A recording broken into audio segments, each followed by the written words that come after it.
Let's dive into this new EVF from Portkeys, the Li Mark II. Now, I reviewed the first generation of the Li back in December 2020, and this new Mark II version has some pretty nice updates, the most notable one being now we have the ability to input 3G SDI along with the HDMI. So that opens us up for a lot more cameras that we can use this EVF with. And as you can see here, I have it rigged up on my red Komodo. And what makes this a really nice setup is the bright tangerine top handle with the 15mm rod clamp.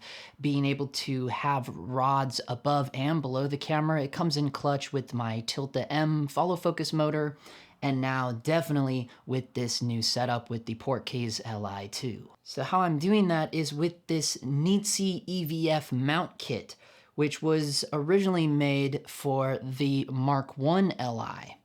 So Neatzy did send this to me way back then, and I've just held on to it because it's such a little nifty tool. I use it with other monitors as well. So it uses baby 15mm rods along with a 90-degree right angle two-way 15mm clamp and a really awesome quick release NATO mount. And you can see right here how this just makes for a really nice slim rig. Just very minimal. This is the new setup I've been rocking. You guys know, if you follow the channel, or certainly if you follow me over on Instagram at KidTech, you know that my rig is constantly evolving, and it's basically just based upon whatever job I'm doing, right? So I'm always changing my setup. It's just how I like to work. You know, every job is going to dictate a different kind of rig build, especially for someone like me. Now, what I really enjoy about this Neatzy mount is how quick and easy I can change the angle of the EVF, or again, whatever monitor you're using. So this makes it really awesome if you're going shoulder rig, or someone like me that lives on easy rig a lot. Now, granted, I don't really think I'd be using an EVF on an easy rig just because I tend to whip it around. I'm usually doing some type of quick action if I'm on the easy rig.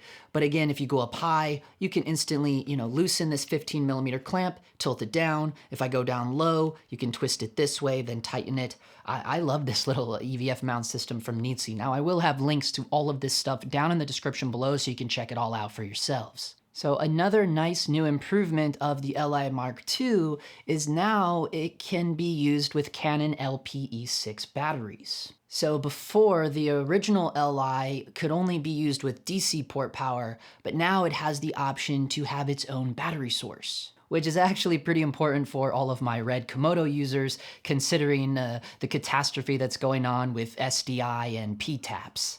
And, basically just people not following proper protocols for when using 12G SDI. Again, I've done a video on this. I'll leave a link to that down in the description below if you are new here. And the final new update to the exterior is a new heat sink design. So this helps basically to prevent overheating. As you can see here, there are little vents that cover the entire outer region of the screen itself. So those little vents run along all four sides, as well as there is a larger vent on the very back. So I would be very surprised to find out if this new Li ever has issues with overheating.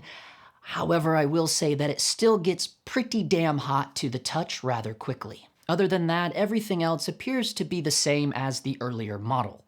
We still have this awesome NATO rail with quarter 20s on the bottom for mounting. Same easy access buttons on the side for menu, as well as these 4 quick key function buttons on the top. And the same elegant red oak diopter.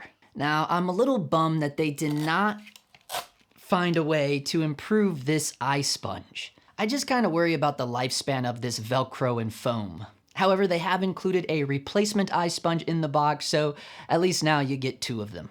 Also in the box, you get a little QR code for an invite to the Facebook users group, along with a digital manual. There's a USB stick in there as well that also has the manual on it in PDF form, and you can also use that for future firmware updates. And they include this really cool HDMI right angle connector for all of our HDMI users, as well as a PTAP power cable. And I'm pretty sure that this is the same exact power cable that works on the BM5WR. Other than that, it still has the same 8-bit 2.4-inch LCD screen. The resolution is the same, 1440 by 900, and it still accepts up to a 4K 30p signal. However, one nice update is the newer screen is now 450 nits of brightness versus the Mark 1's 300 nits. But other than that, everything else is pretty much the same. The rear cover is still all metal, some kind of alloy housing, and the actual eyepiece feels like some sort of polycarbonate plastic.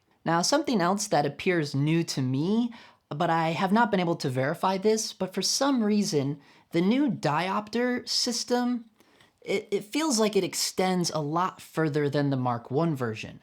I don't know, maybe I'm wrong about that. I just don't recall it having that large of a gap when you extend it and dial in that diopter. But I don't know, I could be wrong. Either way, I don't know if that's really a bad thing or a good thing. It's just something that I observed. They've also gotten rid of the old regular power push button that was found on the Mark 1 version, and they've integrated the slide power switch, which is the same design that can be found on the Portkeys BM5 monitors. Now, before we dive into the actual EVF, I'm not going to be going through every single feature within the menus because it is so similar to the Mark 1 version. So instead, I will be leaving a link down below to my review of the Mark 1 Li if you really want to take a big deep dive into all of the features and menu settings.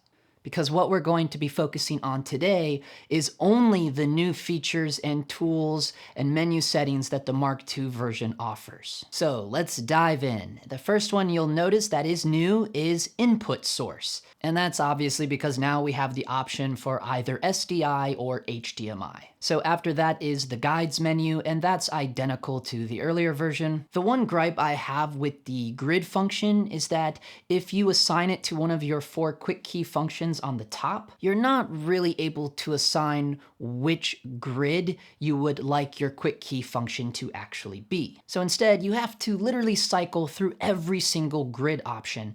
And that, in my opinion, kind of defeats the purpose of being able to assign the grids as a quick key function. That's a small thing, but it would be nice to see if Portkeys could sort that out in a future firmware update. So because of the annoyance of that, I have just assigned my function 1 quick key for the crosshairs instead, where normally I would prefer that to be the double grid.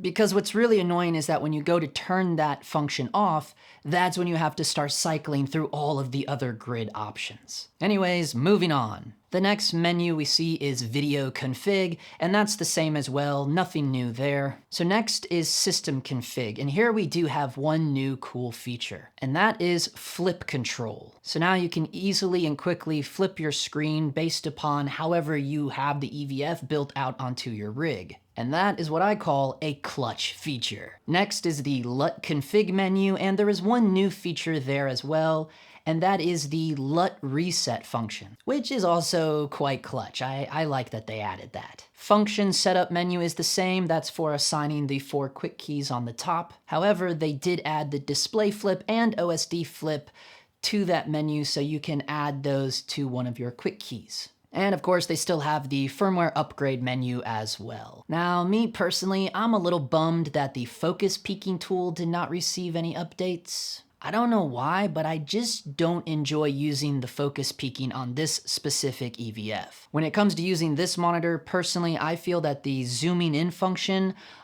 just is a lot more advantageous for nailing critical focus on this specific monitor. So with that being said, now I'm going to show you the 4 quick keys that I've assigned that I feel work best in my workflow. So function 1 is the crosshair, and I've already explained why I've assigned that one. Function 2 is that punch in or zoom tool. So one quick tip, if you long hold any of the function keys, it will open up a little mini menu that allows you to fine tune that specific tool. So for instance, for the zoom tool, when I long hold function 2, I can change the positioning as well as the zoom ratio. And as you can see here, I've set the positioning to be the middle of the screen with a ×2 zoom ratio. Again, I just find that way more useful than the focus peaking tool that can be found on this EVF. I don't know why, the focus peaking is just a tad too distracting. Now, function 3, I have assigned the false color tool, and the false color that Portkeys offers is pretty good.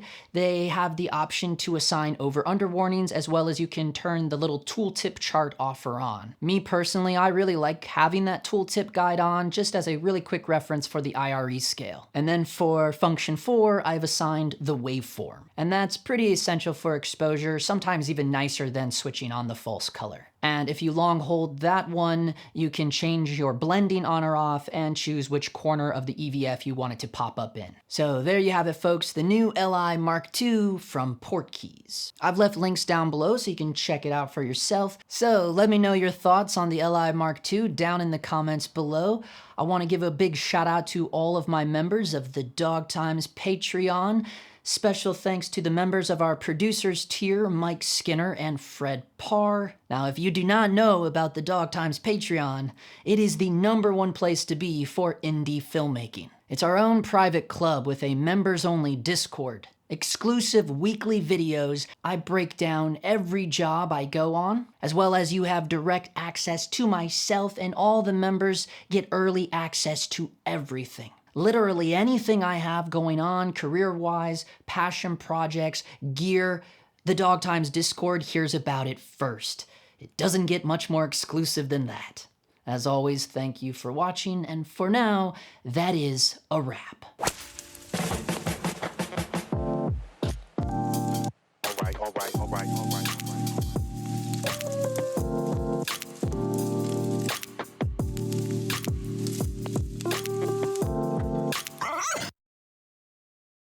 Woo, doggy doggy. How did we feel about that light? Look at that, I should have had a little flag. It was just a little too wild back there, wasn't it? But I'll probably just dial that in post. That was the little Falcon Eyes, I still have it. The little Falcon Eyes panel RGB thing. I forget what they call that. It always has the, I keep the honeycomb grid and the diffusion on it at all times. And then the little fire effect, it was a little much too, wasn't it? I got a little crazy with the practicals. That's the little Andy Cine RGB panel.